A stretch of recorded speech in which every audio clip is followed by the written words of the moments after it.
이성일입니다. 8월 28일 경제를 읽는 핵심 말 키워드 보겠습니다. 지난 2분기 출생아 수가 1년 전보다 늘었습니다. 지난 2015년 4분기 이후 처음인데 앞으로 증가 추세가 이어질지는 분명치 않습니다.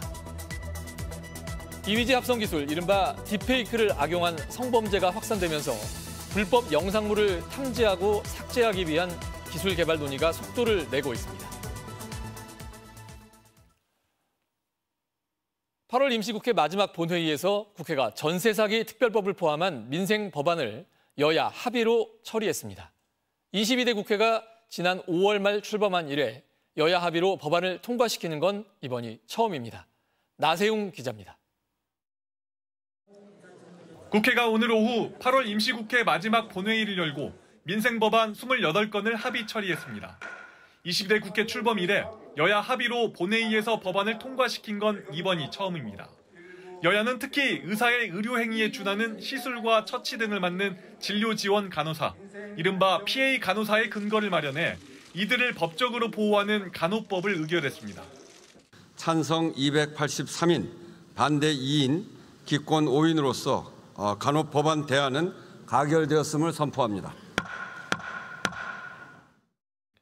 국회 보건복지위원회 소위는 어제 저녁 막판 토론을 벌였고 여야는 법안 통과에 극적으로 합의했습니다. 최대 쟁점이었던 업무 범위에 대해선 법에 못 박지 말고 시행령으로 정하자는 야당 입장을 반영하기로 했고 간호조무사 학력 기준 문제는 추후 다시 논의하기로 결정했습니다. 국회는 전세 사기 피해자 인정 범위를 넓히고 피해 주택을 피해자에게 공공임대로 최대 20년까지 빌려주도록 한 전세 사기 특별법 개정안, 또 양육 의무를 저버린 부모는 상속권을 갖지 못하도록 하는 소위 구하라법도 합의 처리했습니다. 앞서 윤석열 대통령이 거부권을 행사한 방송사법과 노란봉투법, 전국민 25만 원 지원법의 재표결은 다음 달 26일로 미뤄졌습니다. 다음 달 2일 시작하는 22대 첫 정기국회에선 최상병 특검법 등 현안을 놓고 여야가 삿바 싸움을 이어갈 것으로 전망됩니다. MBC 뉴스 나세웅입니다.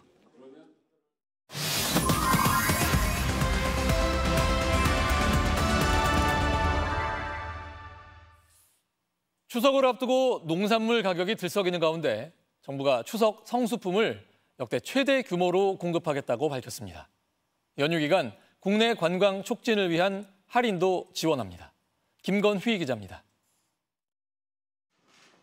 정부는 추석을 맞아 명절 성수품을 17만 톤 공급하기로 했습니다. 지난해 16만 톤보다 늘어난 역대 최대 규모인데 공급을 통해 물가를 잡겠다는 겁니다. 추석 성수품 가격을 고물가 이전인 21년보다 낮은 수준으로 관리하겠습니다.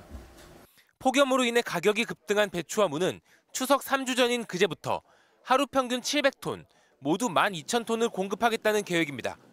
마찬가지로 올해 가격이 급등한 사과와 배는 농협 계약 출하 물량을 평시 대비 3배 이상 늘립니다. 또 700억 원을 투입해 가격이 높은 성수품의 할인 판매를 지원하고 예비비 투입까지 검토하겠다고 밝혔습니다. 수입 과일 할당관세 전품목에 대한 적용 기간을 연말까지 연장하기로도 했습니다.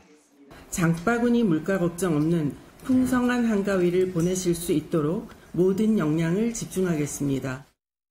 또 관광과 소비를 촉진하기 위한 대책도 마련됐습니다.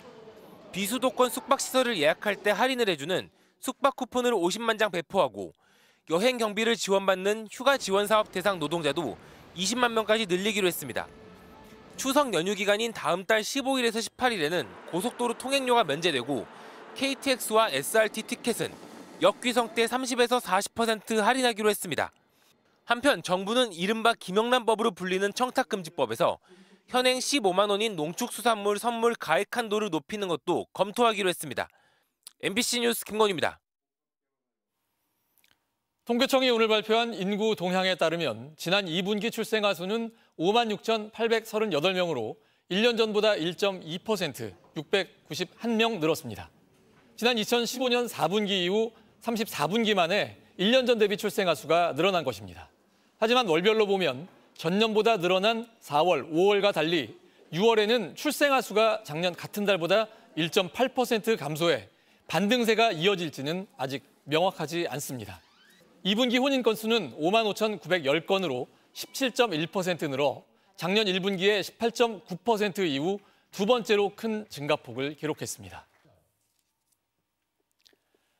동문 여성 사진으로 허위 음란 영상물을 만들어 유포한 일명 서울대 N번방 사건 공범 1명에게 1심 법원이 실형을 선고했습니다. 재판부는 생활을 기록으로 남기는 일상적 행위가 범죄의 대상이 됐다며 실형 선고 이유를 밝혔습니다. 구나연 기자입니다. 서울대 졸업생들이 동문 여성 수십 명의 사진으로 음란물을 만들어 유포한 이른바 서울대 N번방 사건의 공범 28살 박모 씨가 1심에서 징역 5년을 선고받았습니다. 재판부는 촬영물이나 허위 영상물의 내용은 일반인이 입에 담기 어려울 정도로 역겨운 내용이라며 일상 기록을 남기기 위해 SNS에 사진을 올리는 현대인의 일상적 행위가 범죄의 대상으로 조작돼 피해자의 정신적 고통을 헤아릴 수 없다고 판시했습니다. 박 씨는 지난 2020년 7월부터 올해 4월까지 허위 영상물 400여 개를 제작하고 1,700여 개를 유포한 혐의로 지난 5월 구속 기소됐습니다. 박 씨는 서울대 졸업생은 아니지만 주범인 서울대 졸업생 40대 박모 씨와 텔레그램으로 연락해 함께 범행한 것으로 조사됐습니다. 박 씨는 학업, 연애 스트레스를 해소하기 위해 범행했다고 했지만 재판부는 영상물의 개수와 피해자와의 관계 등을 고려할 때 죄질이 불량하다고 봤습니다. 디지털 범죄가 이제 앞으로 계속 이렇게 확산될 거고 하기 때문에 이런 뭔가 범죄를 근절하기 위해서 양형적인 부분에서 더 엄벌할 필요성은 있다고 생각합니다. 박 씨는 최후 진술에서 고통받은 피해자들에게 사죄드린다며 선처를 호소했고 재판부에 9차례 반성문을 제출하기도 했습니다.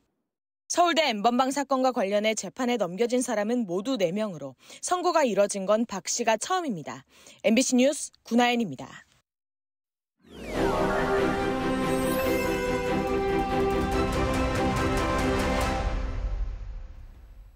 계속해서 대구 경북 소식 전해드리겠습니다.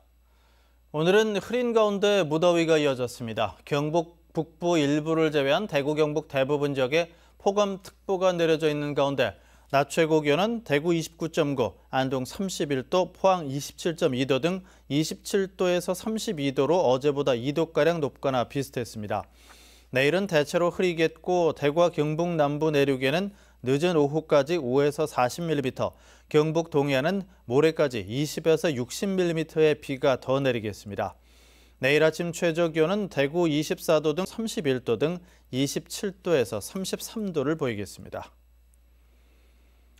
대구 경북 행정통합 무산을 선언했던 홍준표 대구시장이 이철우 경북도지사에게 행정통합을 하려면 경북도의회부터 설득하라고 촉구했습니다.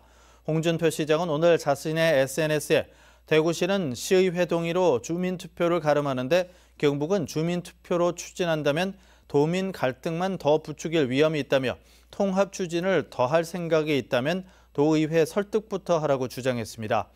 이는 어제 오후 홍 시장이 대구 경북 행정통합 무산을 선언한 뒤 이 지사가 중단 없는 행정통합 추진을 언급한 데 대한 답변으로 풀이됩니다. 행정통합 추진이 사실상 무산된 것과 관련해 대구 지역 야당들은 아니면 말고식 행정이라며 강하게 비판했습니다. 더불어민주당 대구시당은 논평을 내고 아니면 말고식 행정이 몇 번째인지 모르겠다며 홍준표 시장은 통합 무산을 만회하기 위해 성소공단 태양광 사업, 군의군 원전, 취수원 이전 등 전시 행정쇼를 펼치지 말라고 비판했습니다. 조국 혁신당 대구시당도 논평을 통해 홍 시장의 말 바꾸기와 아니면 말고식 행정이 도를 넘고 있다고 지적했습니다. 그러면서 대권 정치 노름 그만하고 시민이 무엇을 원하는지 시민의 목소리를 들어야 한다고 꼬집었습니다. 대구 참여연대는 대구 경북 행정통합 추진 무산과 관련해 성명을 내고 뻔히 예상된 일이라며 행정통합 추진 여부도 내용도 절차도 완결 시점도 모두 시도민의 의견 수렴 없이 두 단체장 마음대로 결정됐다고 지적했습니다. 이어 시도민을 우민으로 여기는 제왕적 사고가 아니라면 있을 수 없는 행태라며 두 단체장을 비판했습니다. 그러면서 페이스북 글을 통해 무산을 선언하고 유감을 표명한 것은 홍준표의 말을 곧 법으로 여기는 제왕적 행태라며 시도민에게 공식적으로 사과하라고 덧붙였습니다. 최근 다른 사람의 얼굴에 음란물을 합성한 딥페이크 사건이 확산되자 대구시교육청도 디지털 성범죄 대응에 나섰습니다. 대구시교육청은 모든 학교 홈페이지에 불법 합성 유포 사례와 피해 시 대응 요령을 게시했습니다. 또 디지털 성범죄 사례와 적용되는 처벌 규정, 피해 발생 시 행동 요령 등을 담은 가정통신문도 게시했습니다. 이와 함께 모든 학교와 가정에서 디지털 성범죄를 예방하고 주의해 줄 것을 부탁했습니다. 시민사회단체들이 대구 금호강 8연습지를 국가습지로 지정할 것을 촉구했습니다. 금호강 난개발 저지 대구 경북 공동대책위원회는 기자회견을 열고 금호강의 자연성을 간직하고 있는 8연습지가 하천정비 사업으로 훼손되는 것을 막기 위해 국가습지 지정이 반드시 필요하다고 밝혔습니다. 8연습지는 법정 보호종 19종이 서식하는 것으로 확인돼 보전 가치가 높은 것으로 알려졌습니다. 앞서 낙동강 유역환경청은 지난해 3월부터 금호강 3.9km 구간에 제방을 세우고 자전거 도로 등을 개설하는 금호강 고모지구 하천환경 정비 사업을 하고 있습니다. 금호강 대책위는 해당 하천 정비 사업이 치수 사업 성격에도 맞지 않다며 감사원에 감사도 청구하기로 했습니다. 프로야구 삼성 라이온즈가 선발 코너의 역투와 무실점 승리로 2위를 지키며 선두를 추격하고 있습니다. 어제 저녁 고척에서 열린 2024 신한솔뱅크 KBO 리그 키움 히어로즈와의 3연전 첫 경기에서 삼성은 코너의 활약으로 1대0 승리를 거두면서 2연승과 함께 1위 기아와 5.5게임 차를 유지하고 있습니다. 뉴스와 경제를 마칩니다. 고맙습니다.